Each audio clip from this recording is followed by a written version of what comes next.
خاص طور پہ سود پہ قرضہ لیا جا رہا ہے، اور تمہاری شادیاں سود پہ ہونی چاہیے تھی شادی، لیکن سودی بن گئی ہیں۔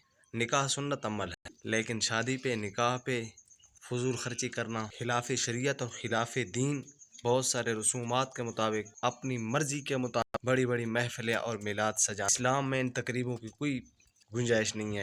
حضرت فاطمہ کا نکاح آپ صلی اللہ علیہ وسلم نے کرایا بالکل سادے طریقے سے، کوئی تقریب نہیں تھی۔ صحابہ کرام نے اپنی بیٹیوں کے نکاح کروائے، کوئی تقریب شقریب نہیں تھی۔